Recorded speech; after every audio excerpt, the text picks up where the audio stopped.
दोस्तों, एक आलीशान और बेहतरीन कार का सपना हर इंसान अपने जीवन में ज़रूर देखता है।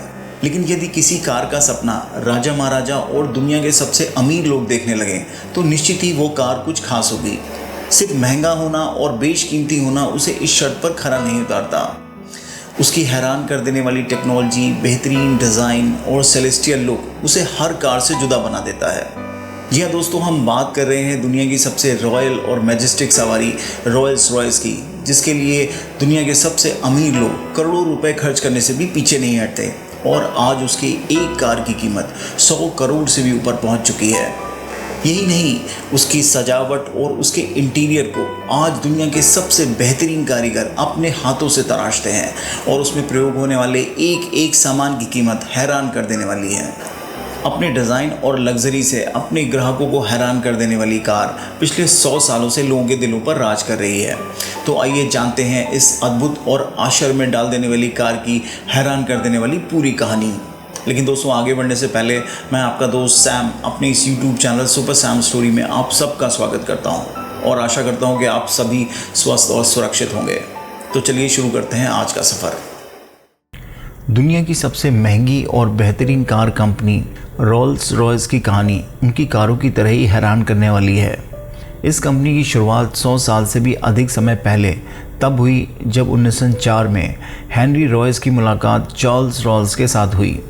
1877 ईस्वी में जन्मे चार्ल्स स्टुअर्ट रॉल्स इंजीनियरिंग की शिक्षा लेने वाले पहले ऐसे स्नातक थे जिनके पास अपनी कार थी।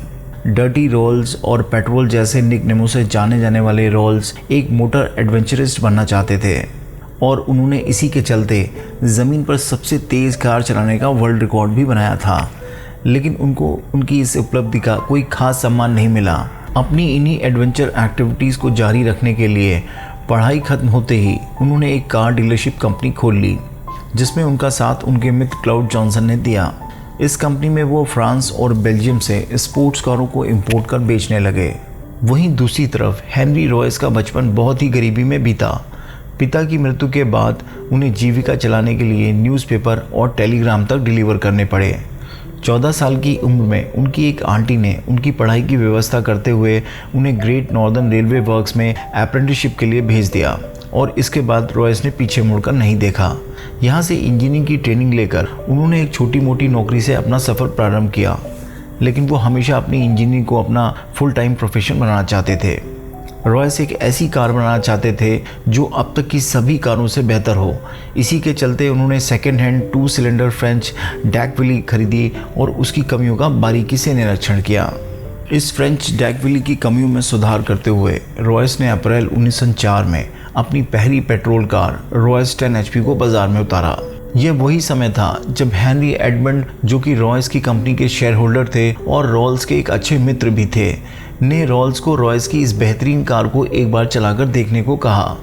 रॉल्स, जो कि इंग्लैंड में बनी किसी बेहतरीन कार की तलाश में थे, रॉयस की 10 HP को देखते ही उस पर मोहित हो गए और इसके बाद जो हुआ वो इतिहास है।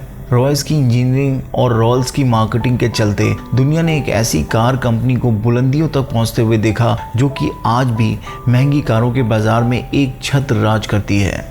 जहां रॉल्स और रॉयस कारों को बनाने और बेचने में लगे थे, वहीं रॉल्स के मित्र और बिजनेस पार्टनर, जो कि इस कंपनी में एक डायरेक्टर की हैसियत से कार्य कर रहे थे, उन्होंने कंपनी को एक ऐसा विज़न और उद्देश्य दिया जो आज भी कंपनी की कार्यप्रणाली में प्राथमिकता से दिखता है। क्लाउड जॉनसन ने ही कंपनी को नए और बेहतर मॉडलों को बनाने के लिए प्रेरित किया और साथ ही अद्भुत मार्केटिंग कार्यक्रमों द्वारा रॉल्स रॉयस को जनता के बीच एक भरोसेमंद ब्रांड बना दिया। यूँ कहें कि रॉल्स रॉयस कंपनी में हाइफन की तुलना क्लाउड जॉनसन से की जाए तो गलत नहीं होगा। 15 मार्च 1906 को रॉल्स रॉयस लिमिटेड की स्थापना कर दी गई। क्लाउड जॉनसन के प्रयासों से कंपनी ने 1908 में एक नई कार सिल्वर गोस्ट को मार्केट में उतारा और ज़बरदस्त मार्केटिंग एक्टिविटी, बेहतरीन डिज़ाइन और परफॉर्मेंस ने जल्दी ही इस कार को सबका चहेता बना दिया। यही नहीं, सिल्वर गोस्ट को बेस्ट वर्ल्ड कार का खिताब भी मिल गया।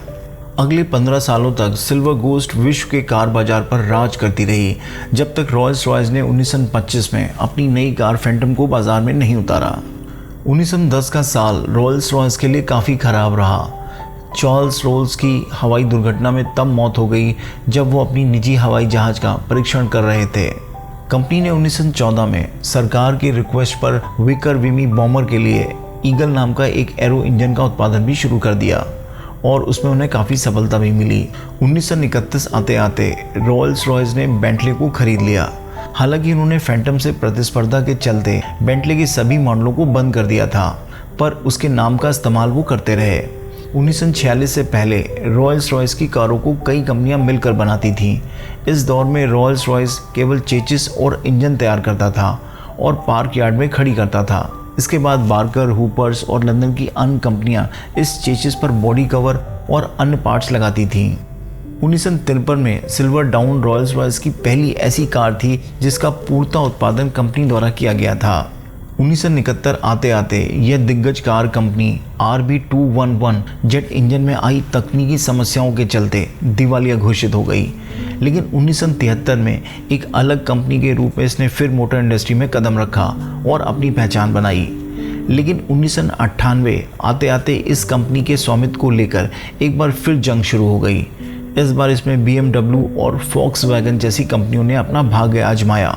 जहां BMW ने 340 मिलियन पाउंड की बोली लगाई, वहीं Volkswagen ने 430 मिलियन पाउंड की बोली लगाकर BMW को हैरान कर दिया। लेकिन 5 साल चली इस उठापटक के बाद 2003 में दोनों कंपनियों में समझौता हो गया और जर्मनी की BMW को रॉल्स रॉयस का पूरा स्वामित्व मिल गया। सन 2003 में ही रॉल्स रॉयस फैंटम को पेश किया गया। ये BMW द्वारा बनाई गई पहली रॉल्स रॉयस कार थी। इसमें 44,000 से भी ज़्यादा कंपोनेंट्स का प्रयोग किया गया था। इसमें प्रयुक्त 200 एल्युमिनियम सेक्शंस और 300 अलॉय पार्ट्स को जर्मनी के कारीगरों द्वारा हाथ से वेल्ड किया गया था। यह बात भी हैरान करने वाली है कि फैंटम कार को बनाने में कारीगरों को 2 महीने का समय लग जाता है। यही नहीं, रॉल्स रॉयस की कारों की कोच लाइन की पेंटिंग केवल एक आदमी मार्क कर्ट्ज करता है। ये दुनिया के अकेले शख्स हैं जिनके कंधों पर यह जिम्मेदारी है। इस पेंटिंग के दौरान उनके पास गलती करने का कोई मौका नहीं होता, क्योंकि इसे हाथ से करना होता है और गलती होने पर इसे सुधारना लगभग असंभव होता है। रोल्स रॉयस के बोनट पर जो उड़ती हुई महिला का लोगो दिखाई देता है उसे स्पिरिट ऑफ एक्सटेसी कहा जाता है। इसे सन 1911 में कमीशन किया गया था। आज के समय में जिस स्पिरिट ऑफ एक्सटेसी का प्रयोग किया जाता है वो कार स्टार्ट होने पर ही ग्रिल से बाहर आता है। कंपनी ऐसा इस लोगों को चोरी होने से बचाने के लिए करती है। कई ग्राहक इस स्पिरिट ऑफ एक्सटेसी को गोल्ड और प्लैटिनम में भी बनवाना पसंद करते हैं। रॉल्स रॉयस अपने ग्राहकों को अपनी कार को पूरी तरह कस्टमाइज़ करने का ऑप्शन देता है। आप अपनी कार के कंपनी द्वारा दिए गए 4000 प्री डिफाइंड कलर के अलावा भी कलर करा सकते हैं। यहाँ तक कि कार का पूरा इंटीरियर अपनी इच्छा और सुविधा के अनुसार बनाया जा सकता है। रोल्स रॉयस कंपनी का लोगो जो कार के पहियों के बीच में लगा होता है, इसको कुछ इस तरह डिज़ाइन किया गया है कि कार चलते रहने पर भी ये लोगो हमेशा सीधा रहता है। ऐसी ही कितनी बातें रोल्स रॉयस को एक हैरत अंगेज कार बना देती हैं। अपने रुतबे और रॉयल्टी के लिए जाने जाने वाली इस ब्रिटिश कार कंपनी को 1920 में एक अजीब सी समस्या का सामना करना पड़ा, जिसने न केवल उसकी रॉयल इमेज को चूर चूर कर दिया बल्कि उन्हें माफ़ी भी मांगनी पड़ी। ये घटना तब घटित हुई जब अलवर के महाराजा जय सिंह प्रभाकर लंदन घूमने गए और तभी उनकी नज़र वहाँ पर रॉल्स रॉयस के शोरूम पर पड़ी और उत्सुकतावश वो वहाँ पर खड़ी कारों को देखने के लिए पहुँच गए। लेकिन उनके साधारण कपड़ों को देखते हुए वहाँ के कर्मचारियों ने उन्हें शोरूम के अंदर घुसने नहीं दिया, जिसने महाराजा जय सिंह को काफ़ी आहत कर दिया और शायद उन्हें होना भी चाहिए था। होटल के रूम में पहुंचकर महाराजा जय सिंह ने अपने सहायक को रॉल्स रॉयस कंपनी के मालिकों तक ये संदेश भिजवाने को कहा कि महाराजा अलवर उनकी कारों को खरीदना चाहते हैं, जिसके चलते अगले ही दिन मालिकों ने उनकी एक रॉयल वेलकम का प्रोग्राम फिक्स कर दिया। महाराजा जय सिंह जब उनके शोरूम पहुंचे तो वहां उन्हें कोई भी पहचान नहीं पाया कि ये वही आदमी हैं जो कल एक बार इस शोरूम में आ चुके हैं। महाराजा ने वहां खड़ी 6 रॉल्स रॉयस कारों को तुरंत खरीद लिया और भारत भेज दिया। महाराजा जय सिंह ने भारत वापस आकर इन 6 रॉल्स रॉयस कारों को अलवर नगर पालिका को डोनेट कर दिया और इनसे अलवर शहर का कूड़ा उठाने लगे।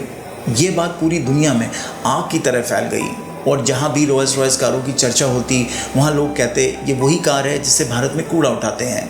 इससे कंपनी की रॉयल इमेज को भारी धक्का लगा और उनकी सेल्स बराबर नीचे गिरने लगी।